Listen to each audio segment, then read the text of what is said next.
Grand Dialogue. Sigi Kafoba. Le Grand Dialogue, l'émission de débat du studio Tamani sur votre radio. Shenni Beri. Halud Mauni. Shenni Beri. Sigi Kafoba. Le Grand Dialogue. Auditeurs, téléspectateurs et à nos amis qui nous suivent via notre page Facebook, bonsoir et bienvenue dans votre émission de débat Le Grand Dialogue. Ce soir, nous allons parler du Niger, le Mali, le Burkina Faso et la Guinée qui s'opposent aux sanctions de la CEDEAO. Toute intervention militaire contre le Niger avec l'objectif de rétablir le président déchu Mohamed Bazoum s'assimilerait à une déclaration de guerre au Mali et au Burkina. C'est du moins ce qu'il faut retenir du communiqué conjoint publié hier par les autorités maliennes et burkinabè.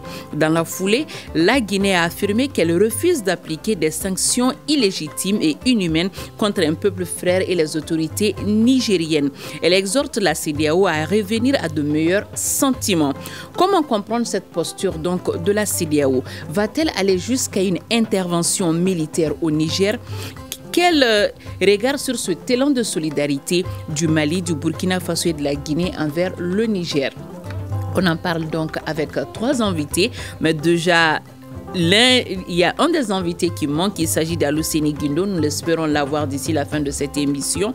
Avec moi dans ce studio, Dr Abdoul Sogodogo, enseignant-chercheur. Au téléphone depuis le Niger, Ibrahim Hamidou, analyste politique.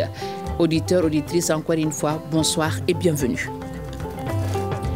La première question, nous allons l'adresser à vous, Monsieur Abdoul Sogodogo, vu que vous êtes là, l'autre est au téléphone avec nous. Le putsch au Niger, à l'heure actuelle, est-ce qu'on peut dire qu'il est consommé, que réellement, à l'heure actuelle, c'est un coup d'État? Merci. Déjà, je commence à remercier nos auditeurs qui prennent de leur temps pour nous écouter.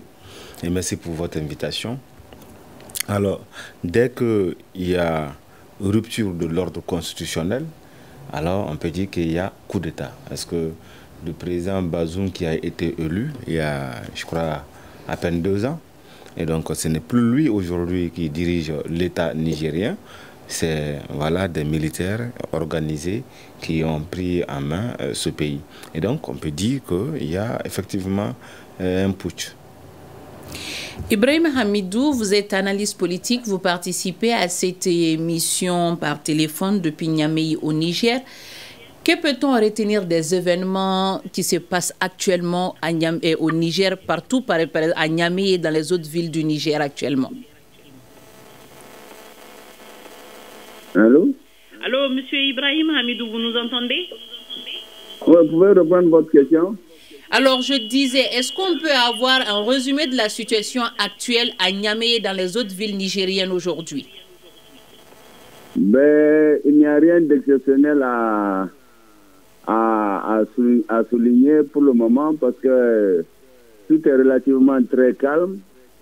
Après les manifestations de soutien au CNSP qui ont eu lieu un peu partout à l'intérieur du pays. Alors, est-ce qu'on peut dire il n'y a pas grand-chose à signaler.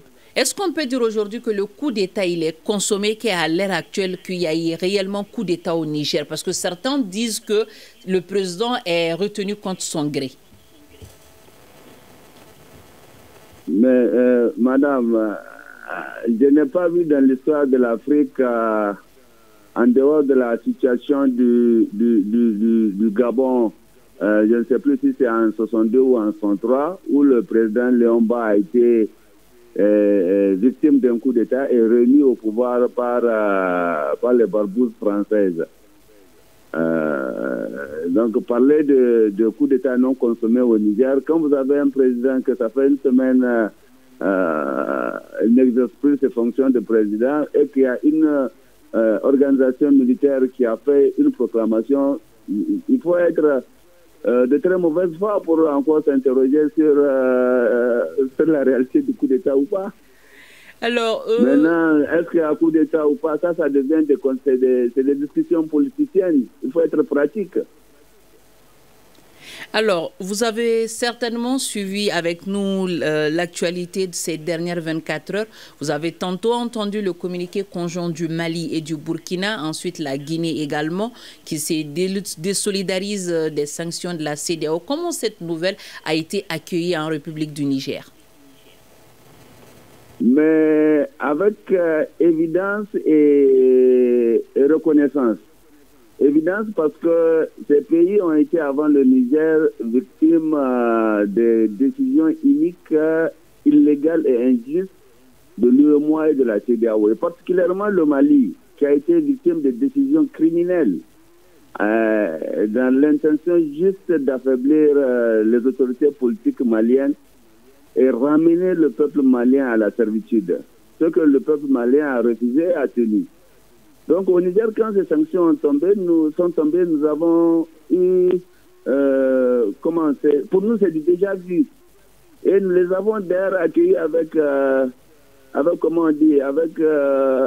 rigueur, parce que contrairement au Mali qui était seul pour faire face à cette situation, nous aujourd'hui, par la grâce de Dieu, on a le soutien du Mali et du Burkina Faso, et même de la Guinée qui est un peu plus loin de ce que nous. Le Mali et le Burkina, c'est nos voisins directs. Vous comprenez? Donc, nous, on n'a pas accueilli ces mesures avec inquiétude, parce que nous savons que, comme nous l'avons toujours dit, nous sommes des frères et nous pouvons toujours compter sur nos frères maliens et burkinabés. Merci beaucoup Ibrahim Hamidou. Vous gardez le téléphone pour la suite de cette émission. Le temps de donner la parole à votre co-débatteur, Abdoul Sougodogo. Vous venez d'entendre Ibrahim Hamidou. Il dit le coup d'État il est consommé au Niger. La page Bazoum est déjà passée et qu'ils ont reçu avec soulagement cette décision du Mali et du Burkina, cet élan de solidarité. Mais est-ce que cet élan de solidarité, on pouvait c'était à prévoir, c'était prévisible? Oui, c'est prévisible parce que, comme mon collègue vient de le dire, vous savez, le Mali a vécu cette situation particulière. Le Mali ne s'attendait pas à ces sanctions-là. On pouvait bien penser qu'il y allait avoir des sanctions de façon graduelle contre le Mali. Mais les sanctions sont tombées tout azimut d'un seul coup, et y compris même lui et moi, ce qui était chose un peu inattendue à l'époque par les Maliens. Et donc, mais ça produit un effet contraire, parce que ça a amené même ceux qui étaient moins engagés derrière les autorités de transition, ça a amené les Maliens à une sorte d'union nationale autour du Mali, indépendamment même de ceux qui ne soutenaient pas le gouvernement à l'époque. Donc, c'est pour dire que le Mali a dû retravailler ses relations avec les États voisins pour pouvoir résister et survivre à cette situation. Ça a amélioré les relations entre le Mali et la Guinée. Le Mali a travaillé à ses relations avec le Burkina. Et même on a vu le Sénégal qui a joué d'une certaine façon un rôle de médiateur pour une rapide levée des sanctions contre le Mali. Et donc, c'est une expérience duquel les autres pays se sont nourris et sont conscients que autrement dit, dans une situation de difficulté, les pays se resserrent et scellent d'autres partenariats. Exactement. Vous savez que les États sont des entités amorales. Hein. L'État, c'est une création humaine. Et cette création, on crée l'État parce qu'il y a un besoin. L'État a toujours pour fonction de satisfaire le besoin des populations. Et donc, vous voyez, quand on essaie d'isoler un État, l'État en a conscience qu'il y a certains besoins auxquels il ne peut pas répondre. Donc, il va forcément retravailler à d'autres relations pour pouvoir accomplir sa fonction. Ce qui peut être parfois des questions de mobilité, de sécurité, etc. Et donc, je pense que l'expérience malienne a été comme une sorte de vaccin pour les autres pays comme le Burkina et autres, qui étaient déjà conscients que ces sanctions pouvaient tomber contre eux, et ils ont pris des pas en avant. Et je pense que ces sanctions ne font plus peur. Ils ne font plus peur, et ça pose la question sur véritablement le rôle de la CEDEAO en matière de démocratisation en Afrique de l'Ouest. Alors ce rôle, nous allons développer ça davantage, le temps de souhaiter la bienvenue à notre co-débatteur qui vient de nous rejoindre, Alousseini Guindo. Merci d'être là parmi nous. Le temps de vous désaltérer un tout petit peu, nous allons donner la parole à Ibrahima Hamidou, analyste politique qui participe à cette émission depuis Niamey au Niger. Monsieur Ibrahim, quelles sont les sanctions concrètement, quelles sont les sanctions prises par la CEDEAO contre le Niger? En vérité, moi, quand j'ai regardé le communiqué final du sommet extraordinaire de la CEDEAO et de l'UEMOA, je n'ai pas vu de sanctions de la CEDEAO. J'ai eu comme l'impression que c'est l'UEMOA qui s'est caché derrière la CEDEAO pour prendre des sanctions. Parce que toutes les sanctions qui ont été prises contre le Niger sont des sanctions dans le cadre de l'UEMOA, notamment en ce qui concerne les transferts d'argent, en ce qui concerne la fermeture des frontières, en ce qui concerne la fourniture d'énergie électrique. Tout ça, en tout cas, toute la teneur du communiqué que l'UEMOA a lu, jamais je n'ai vu que c'est des sanctions dans le cadre de la CEDEAO. Là où on a parlé de la CEDEAO, c'est qu'on dit, la CEDEAO dit qu'elle n'exclut pas le recours à la force armée. Et même ça, je n'ai pas vu, en tout cas, le communiqué de la CEDEAO qui le dit. Moi, j'ai vu un communiqué qui parle de l'UEMOA. Et ça ne m'a pas étonné dans la mesure où, vous savez, le sieur Draman Ouattara, c'est un habitué du fait. Au moment où la CEDEAO réfléchissait pour la mise en place d'une monnaie commune, il est parti s'asseoir à Abidjan avec Macron, se dépêcher à Abuja au cours d'une session extraordinaire de la CEDEAO et de l'UEMOA pour venir dire à ses pairs de l'UEMOA, bon, maintenant le CFA on le remplace par l'ECO. Et c'est la même chose. Aujourd'hui, ils ont eu honte. Ils savent que les peuples du Sahel comprendront vite le jeu de la manœuvre. Donc, ils sont partis dire qu'ils font un sommet extraordinaire de la CEDEAO. Mais toutes les décisions qu'ils ont prises sont des décisions dans le cadre de l'UEMOA. Et c'est pour ça que, bon, moi, jusqu'à présent, je cherche... En venant à cette annonce que vous venez de dire, la CEDEAO qui n'exclut pas une intervention militaire au Niger, comment vous avez perçu déjà cette annonce-là? Est-ce que ça fait peur? Comment vous l'avez ressenti? Mais pour moi, c'est un non-sens. Il est impossible que la CEDEAO intervienne militairement au Niger. Parce que pourquoi? La CEDEAO avait déjà, si vous avez souvenance, la CEDEAO avait déjà essayé de monter une force dédiée à lutter contre les coups d'État. Et les chefs d'État-major des pays membres de la CEDEAO ont eu des séances de travail à Bissau, en Guinée-Bissau, sous l'égide du sieur Mbalo. Mais les chefs d'État de la CEDEAO ont conclu à l'issue de leurs travaux à Bissau qu'il n'est pas possible de monter une force conjointe pour lutter contre les coups d'État. D'abord, dans le traité constitutif de la CEDEAO, c'est interdit de se faire la guerre entre soi. Je veux dire, on ne constitue pas une entité pour se dire, bon, on va se faire la guerre entre nous. Ou bien quand quelqu'un n'est pas d'accord avec l'autre, on lui fait la guerre. Dans aucun traité, vous ne pouvez trouver des résolutions comme ça. Donc, alors, Ibrahima Hamidou, nous allons donner la parole à vos autres co-débatteurs pour réagir à cette question également qui est sur toutes les lèvres. Alousseini Guindo, est-ce également pour vous une utopie ou une option sérieuse le fait que la CEDEAO envisage une intervention militaire au Niger? Merci beaucoup. Il faudrait comprendre quand même que cette résolution, elle ne date pas suite à ces coups d'État qui a été perpétrés ou en gestation au Niger. Lors des derniers sommets des chefs d'État de la CEDEAO, il avait été question de mettre en place une force anti-putschiste qui va se barrer contre les Putsis. Donc, au regard de ces coups d'État en gestation au Niger, alors... vos co-débatteurs, vous venez de prendre le train en marche. Oui. Au Niger, Ibrahim Hamidou dit que ce n'est pas en gestation, le coup, il est consommé. Il y a bel et bien eu coup d'État au Niger. Bon, si il est dit ainsi, nous avons reçu quand même les communiqués qui parassitent de gauche à droite. Jusqu'à preuve contraire, on entend quand même qu'il y a des questions de gestation aussi. Et tous les débats sont ambigus par rapport à cette question.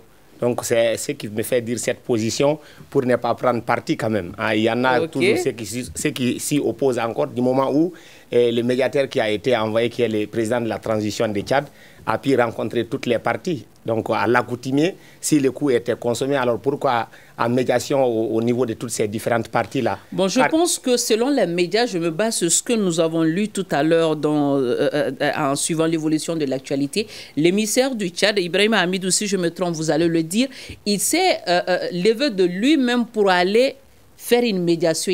Il dit qu'il n'est pas l'émissaire désigné pour la crise au Niger.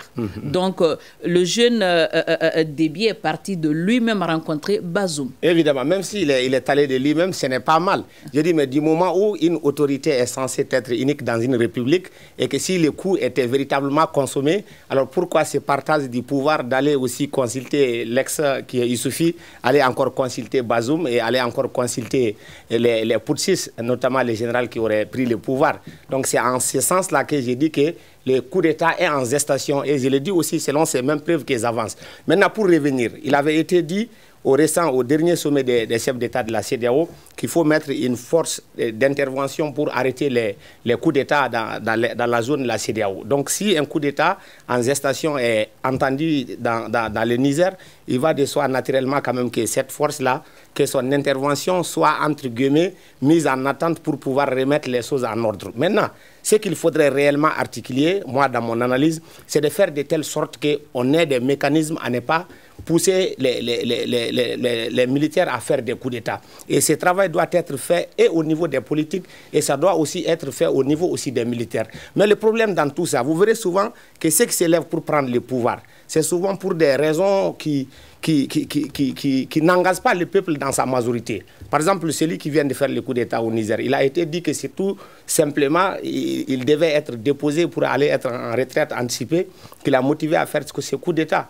Quelqu'un qui est censé garder le président, un garde de la présidence, pour quelle motivation tu dois encore vouloir faire un coup d'État? Est-ce que c'est aussi nécessaire? Donc souvent, il faut aussi se remettre en cause pour poser des questions. Les raisons qui entraînent ces coups d'État, est-ce que ce sont des raisons réellement valables? Ou même si c'est des raisons valables, est-ce que ceux qui font ces coups d'État, après être installés au pouvoir, font-ils mieux que ceux qui étaient installés là?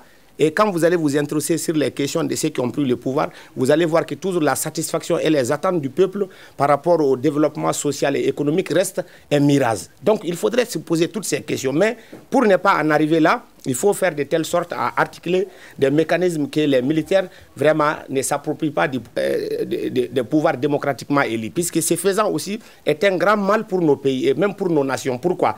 Et au regard de l'argent qui se décaisse pour faire des élections, un président qui a été démocratiquement, légalement élu, et si vous venez le destituer, alors que souvent nos pays africains ne sont même pas en mesure de financer leurs propres élections. Voici tous ces problèmes. Au-delà, les sanctions qui s'en suivent, que ce soit des sanctions économiques ou des sanctions diplomatiques, ça pèse sur les paisibles populations. Donc pour moi, il serait mieux de mettre en vigueur des mécanismes pour empêcher que ces coups d'État se fassent. Et alors, revenons, M. Guino, à notre question. Est-ce que cette intervention de la CEDEAO peut avoir lieu aujourd'hui? Parce que vous avez commencé votre argumentaire en disant que la discussion de cette force anti-putsch était déjà sur la table. Absolument.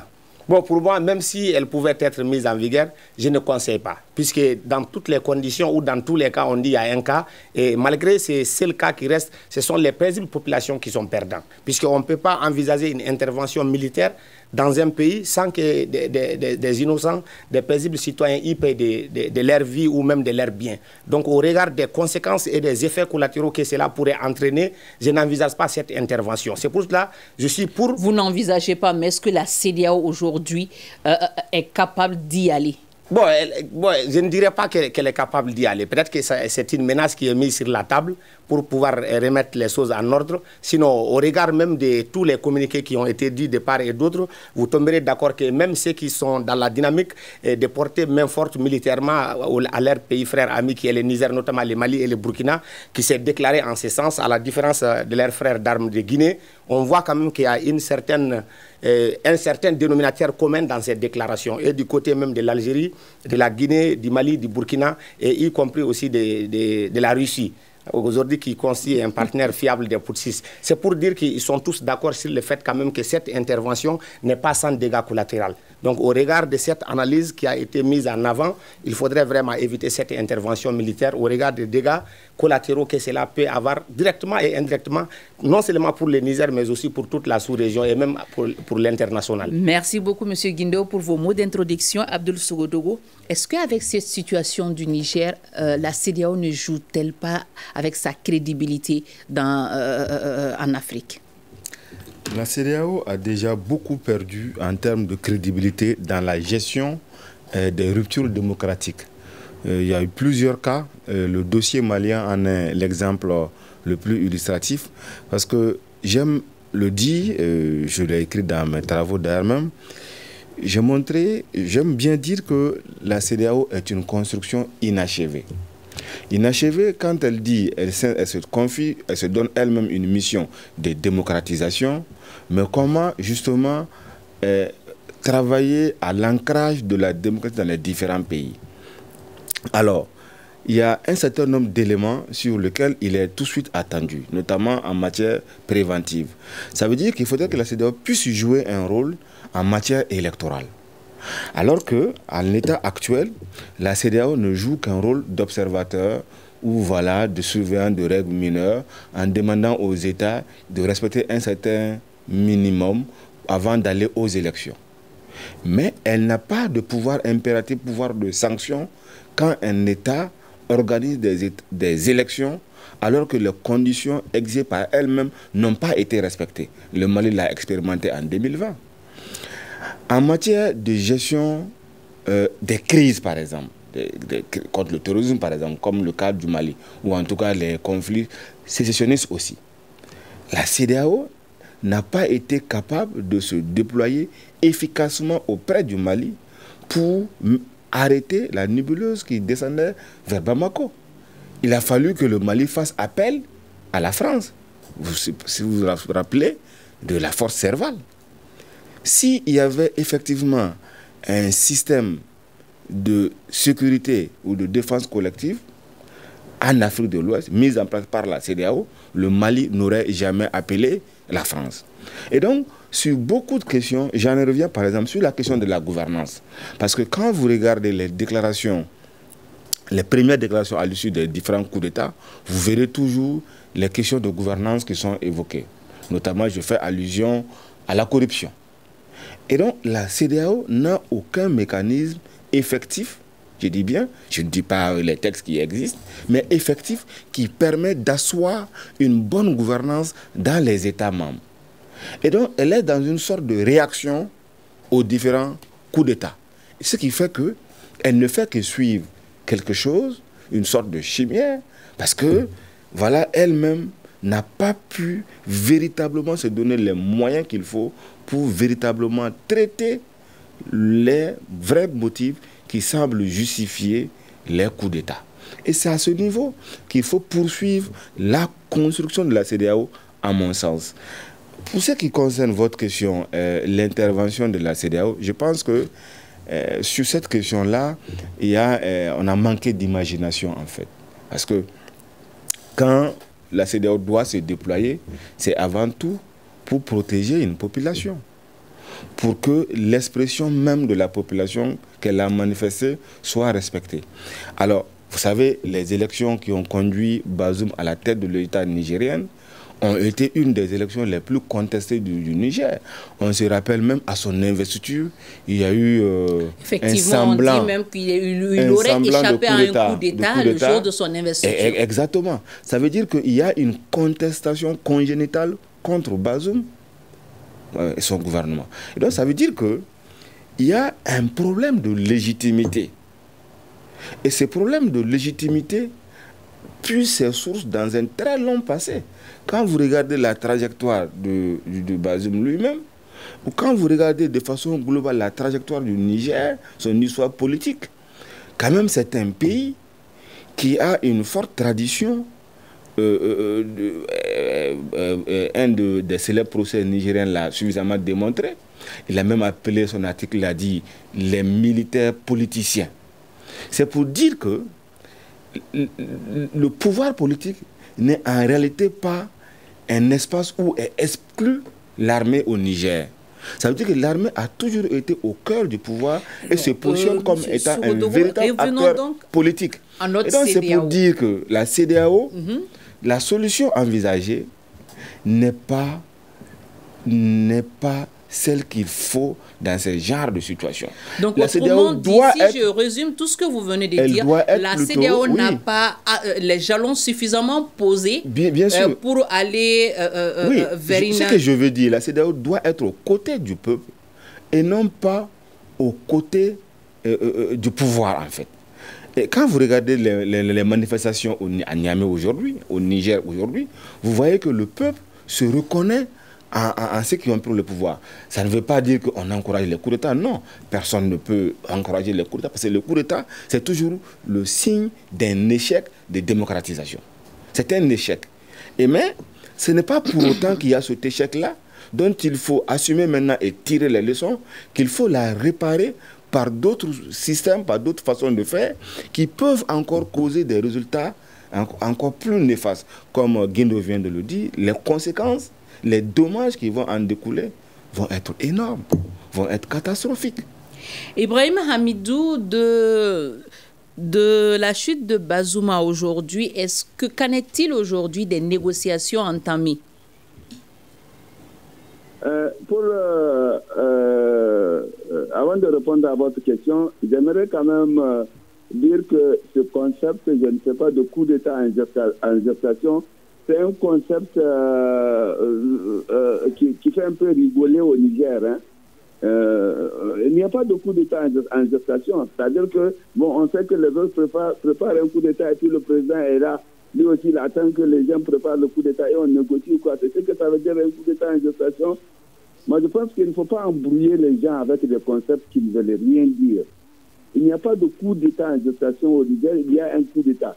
Si le coup d'État est en gestation, pourquoi la CEDEAO menace d'utiliser la force contre le Conseil national de sauvegarde pour la sauvegarde de la patrie? Ce n'est pas une affaire de gestation. De grâce, qu'on arrête de prendre le vocable des Occidentaux pour justifier n'importe quel... comment dire, alors, Ibrahim Hamidou, ceci étant dit, en venant donc à notre question, qu'en est-il aujourd'hui des négociations entamées au Niger? Il n'y a pas de négociation. Il n'y a pas de négociation.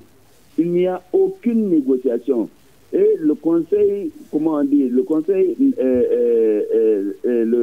national pour la sauvegarde de la patrie, il est en train de donner son programme de gestion de l'État et il est en train de le faire avec son rythme, avec son agenda et avec ses ressources humaines. Alors, vous dites qu'il n'y a pas de négociation, mais entre-temps, nous avons vu la visite de Mahamat Idriss début du Tchad. Et des photos, il y a des images qui ont circulé où il était assis à côté du président de Chine, Mohamed Bazoum. Oui, mais à titre humanitaire, il est venu rendre visite. Mais en coulisses, j'aurais appris. Je n'ai pas investigué pour m'assurer de la certitude de l'info, mais j'aurais appris qu'il a été mandaté par la France pour donner de la force pour donner les forces pour attaquer le Niger. Et il a décliné l'offre en disant qu'il n'a pas de force pour attaquer le Niger parce que d'abord la frontière nigéro-tchadienne est la frontière la plus paisible pour lui. Avec le Soudan, il a des problèmes. Avec la Centrafrique, il a des problèmes. Avec la Libye, il a des problèmes. Donc avec le Cameroun, pareil. Avec le Nigeria, pareil. Il y a Boko Haram partout. Donc la frontière la plus paisible qui ne le dérange pas beaucoup, qui ne le préoccupe pas beaucoup, c'est la frontière nigérienne. et il n'est pas un cascadeur pour venir attaquer le Niger. Il est venu à titre humanitaire, il a rencontré Bazoum qui est son tonton. Alors, si Mahamat Idriss Déby est arrivé à Niamey à titre humanitaire, on dit également que la CEDEAO aurait désigné le sultan de Sokoto au Nigeria, Mohamedou Sadou Aboubakar, comme médiateur. Est-ce que lui, si réellement c'est le cas, est-ce qu'il peut réussir cette mission-là? Madame, il n'y a aucune médiation qui puisse aboutir à quoi que ce soit au Niger. Le coup d'État est consommé. Est-ce que je dois faire comme votre ministre de l'Intérieur? Je dois répéter. Vous voulez répéter 3 fois vous aussi? Donc je me dis, il ne s'agit pas de négociations pour... Je dis par exemple, est-ce qu'aujourd'hui il y a des négociations entre le Niger et les organisations internationales? Le coup d'État il est consommé, quelle est la suite? Est-ce qu'il y a un émissaire désigné? Comme après chaque coup d'État, on voit des émissaires désignés. Par exemple, dans le cas malien, l'émissaire désigné de la CEDEAO, c'est Goodluck Jonathan. Oui, mais depuis qu'ils ont tenté avec leur affaire de médiateur, depuis que ça a échoué au Burkina Faso, vous avez vu que la CEDEAO elle-même a abandonné ses affaires de médiateur parce qu'elle a compris que ça ne sert à rien. Vous voyez? Donc, en fait, la CEDEAO a quitté les objectifs de sa naissance. C'était une communauté économique pour le développement des États de l'Afrique de l'Ouest. En 2010 déjà, quand la CEDEAO est intervenue au Niger, on avait remarqué que non, ce n'est pas dans son rôle. Et si vous regardez en termes dans sa mission elle-même, vous ne pouvez pas trouver dans aucun pays de la CEDEAO un seul kilomètre de route qui serait financé par la CEDEAO. L'insécurité dans le Sahel est victime. Tous les pays du Sahel sont membres de la CEDEAO. La CEDEAO n'a déployé aucune cartouche pour aider les armées de ces pays-là. Alors, c'est compris le temps de donner la parole à Luceni Guindo. Luceni Guindo, il vient de le dire. Mais madame, j'ai l'impression que vous ne me donnez pas suffisamment de temps. Hein? Si, juste que le temps est perdu. Nous laisse une dizaine de minutes. Ibrahim Amidou. C'est que j'aimerais répondre à Ibrahim. Non, s'il vous plaît, monsieur Guindo. Ibrahim Amidou, il nous reste peu de temps pour aller au bout de cette émission. Mais si vous avez votre argumentaire à terminer, allez-y en 30 secondes. J'aimerais juste ajouter que ces affaires de démocratie la démocratie qui est devenue l'objet essentiel de l'activisme de la CEDEAO. Mais ces affaires de démocratie, c'est avec le protocole additionnel de la CEDEAO. Mais attendez, quand il y a mauvaise gouvernance dans un pays, la CEDEAO ne dit rien. La CEDEAO se comporte désormais comme un instrument au service de puissance pour réprimer des États qui veulent prendre leur indépendance. C'est ça que la CEDEAO est devenue. Nous, on l'a vécu en 2010 ici au Niger, on l'a dénoncé. À l'époque, on dénonçait ça. Les Nigériens ne comprenaient pas. Mais aujourd'hui, depuis la crise malienne, tout le monde aujourd'hui en Afrique a compris que la CEDEAO, c'est un instrument au service de l'étranger. Ce n'est plus un instrument pour le développement de l'Afrique de l'Ouest, mais c'est un instrument pour le contrôle de l'Afrique par les Français et les Américains. Merci beaucoup, Ibrahim Amidou. Merci beaucoup, Ibrahim Amidou. Vous gardez toujours la ligne. Monsieur Guindo, il vient de le dire, la page Bazoum, elle est fermée. Le Niger est en transition actuellement. Alors, quelle lecture faites-vous de ces manifestations aujourd'hui contre la France? Au lendemain du coup d'État au Mali, manifestation contre la France. Au Burkina Faso, manifestation contre la France. Au Niger également, on l'a vu récemment. Il faudrait quand même noter que les contradictions sont inhérentes à la vie sociale. Hein. Il y aura toujours ceux qui vont dire pour, il y aura toujours ceux qui vont dire que nous sommes contre. En tout cas, la contradiction s'amplifie de jour en jour. Évidemment. Maintenant, ce qu'il faut noter, à reconnaître que tous ces pays, dernièrement, qui ont vraiment eu les coups d'État à leur sein, sont des pays quand même qui sont régis par la Constitution et dont les constitutions aussi condamnent la prise de pouvoir par autre moyen que les moyens démocratiques, notamment par la voie des urnes. Et autre chose, ces pays républicains dits démocratiques, et voir les militaires qui ont pour rôle d'assurer la garantie des vies et des biens sur les théâtres des opérations ou sur toute l'étendue de leur territoire, s'emparer des pouvoirs par d'autres moyens que les moyens légaux démocratiques, cela laisse aussi d'autres portions de la population à faire entendre sa voix pour condamner ces pratiques-là. Et donc, en républicain, en démocrate, si d'autres aussi populations dans ces nations qui connaissent dans ces derniers temps des coups d'État lèvent leur ton pour dire qu'elles s'opposent à ces pratiques de coups d'État, et c'est dans un cadre de légalité et de légitimité.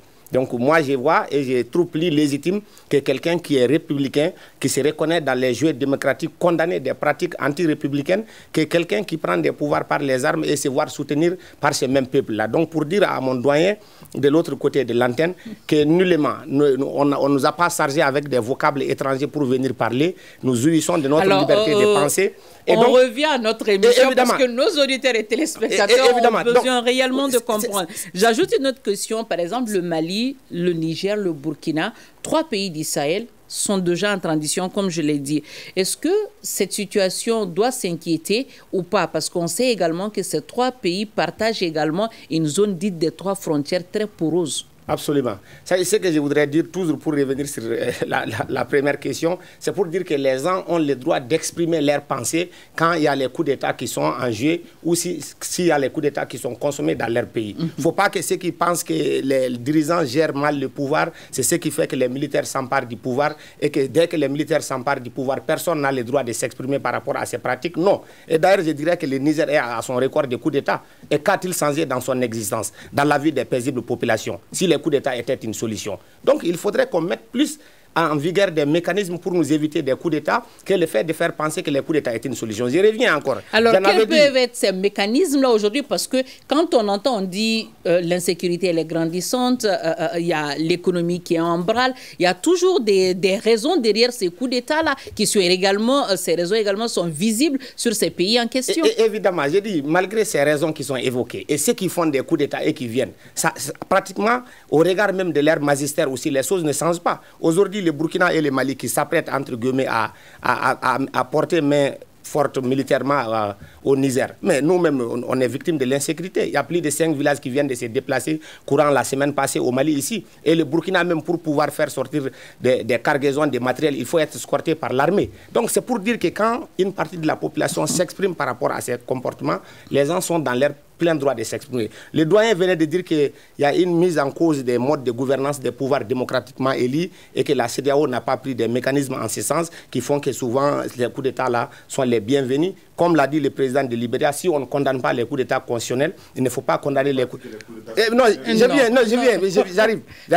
Comme le dit le président de Libéria, il dit si on ne condamne pas les coups d'État constitutionnels, il ne faut pas condamner les coups d'État militaires. Mais il faudrait quand même dire et le redire que toute prise de pouvoir par autre voie que les voies démocratiques sont anticonstitutionnelles. Donc on ne peut pas quand même encourager la faisabilité des gabésies. Maintenant, les mécanismes qu'il faudrait mettre en place, c'est d'articuler et d'appeler à la responsabilité de ceux qui sont à la tête de certaines institutions, notamment des institutions de lutte contre la corruption. Par exemple, au Mali ici, les dossiers de la lutte contre la corruption incriminent y compris les porteurs d'uniformes, notamment les militaires. Mais où en sommes-nous par rapport à ces jugements? Avant de remettre toutes ces questions sur la table de la CEDEAO et appeler à la responsabilité des dirigeants de la CEDEAO à asseoir une bonne gouvernance pour que les coups d'État n'adviennent pas. Et même au niveau national, à l'interne même de ces pays, pourquoi les institutions qui ont pour rôle d'empêcher à ce que les corruptions ne se font pas, ne jouent pas leur rôle? Aussi, pourquoi si le vérificateur général donne les noms des gens qu'il faut interpeller, ces gens ne sont pas interpellés? C'est là que vous verrez souvent, même ceux qui destituent les pouvoirs démocratiquement élus, n'en font pas mieux que ceux-ci. Donc, ce qui serait bien de faire, c'est de faire de telle sorte que nos institutions soient fortes. Merci beaucoup, M. Guindo. Abdoul Sogodogo, Mali, Niger, Burkina, 3 pays dirigés par des militaires. Est-ce que ça peut être un atout également pour la sécurité?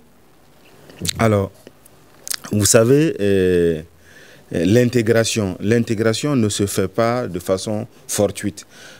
Si on essaie de regarder autour du monde, l'un des exemples, en tout cas d'intégration, est réussi et qui inspire beaucoup, c'est l'intégration européenne. C'est l'intégration européenne. Mais, comme le dit David Mitramné, mais puisque l'État a un rôle à jouer, une fonction, parfois il prend conscience que ce qui est attendu de lui, il ne peut pas le faire seul. Et quand il ne peut pas le faire seul, il doit s'associer avec toute autre entité qui peut lui permettre d'accomplir sa fonction, sa mission, sinon il ne servira à rien. Et donc, peut-être si en Europe c'est parti sur la base des questions économiques, la gestion de la sécurité, apporter la sécurité à nos populations peut désormais amener nos autorités à prendre conscience, à travailler ensemble, à collaborer ensemble, à construire une sécurité collective. Et je pense que c'est de là qu'effectivement nous pouvons résoudre ce problème-là.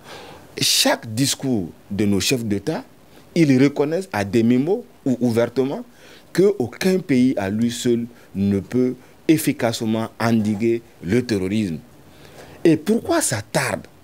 Et je pense qu'on est arrivé à un sommet, la balle commence à toucher véritablement le fond, et ça va rebondir. Et ce rebond, alors, je pense que ça va se faire... Alors la technique me signale, Abdoul Sourdo, qu'il ne reste que 4 petites minutes pour clore cette émission. Oui, le temps de faire... Je termine là-dessus. Je vais vous redonner la parole. Une question en tour de table. Oui. Dernière question. Coup d'État consommé au Niger. La page Bazoum tournée.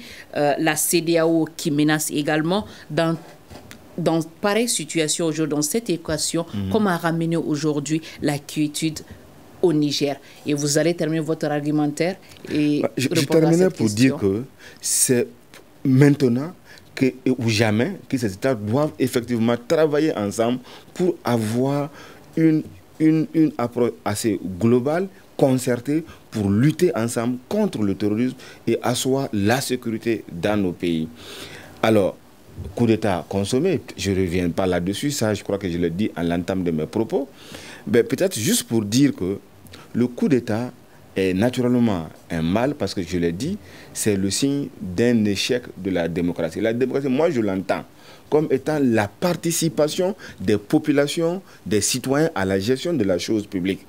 Ce n'est pas parce que seulement on a désigné quelqu'un par la voie des urnes, et on ne sait même pas des élections triquées, mais dès que la population ne participe pas à la gouvernance, alors nous ne sommes pas en démocratie. Et cette participation, je l'entends, quelle école nous voulons, quel système d'éducation nous voulons, quelle santé nous voulons, quelle justice nous voulons. Ce sont sur ces politiques publiques qui doivent être construites par le peuple. Et quand c'est cela qui fait défaut, alors la politique même et la chose publique devient étrangère, et le sort finalement de celui qui incarne le pouvoir devient par la force des choses une personne isolée et malheureusement lestée à son sort. Et c'est pour cela, à chaque fois qu'il y a putsch, vous voyez voir les populations commencent à soutenir. Merci beaucoup Abdoul Sourdo. Ibrahima Hamidou depuis Niamey au Niger. La situation, elle est là. Comment aujourd'hui peut-on ramener, comment aujourd'hui le Niger peut coopérer avec ces pays du Sahel pour ramener la quiétude? Très bien, moi je pense que c'est une très bonne chose que le Niger ait pu rejoindre le Mali et le Burkina Faso. Parce que contrairement à ceux qui sont dans une conception idéale de la démocratie, moi, je ne conçois pas la démocratie sans indépendance ni souveraineté. Or, il n'y a ni indépendance ni souveraineté en Afrique. Donc, je pense que la démarche la plus rationnelle est d'acquérir son indépendance et sa souveraineté et de décider souverainement qu'est-ce qu'on veut, comment on veut s'organiser et avec qui. Et cette étape-là, aucun État de l'Afrique ne l'a encore atteinte. Et je pense que le Mali, le Burkina et le Niger, en s'associant, ils peuvent recouvrer cette indépendance et cette souveraineté dont ils ont été privés depuis des centaines d'années. Parce que c'est de cela qu'il s'agit.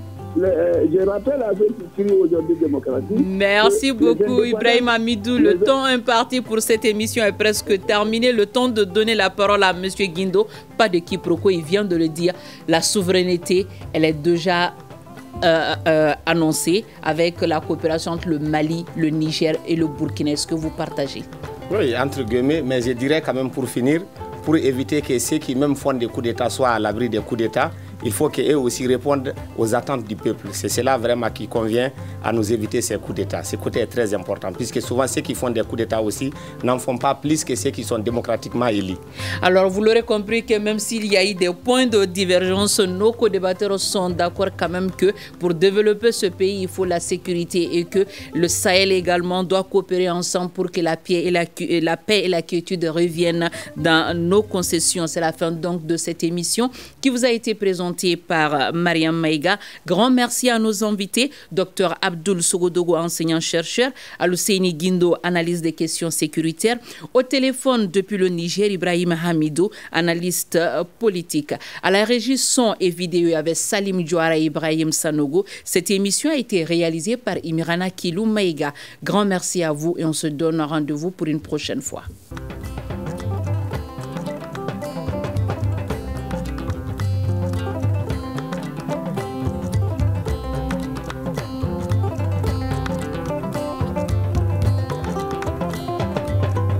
Le Grand Dialogue.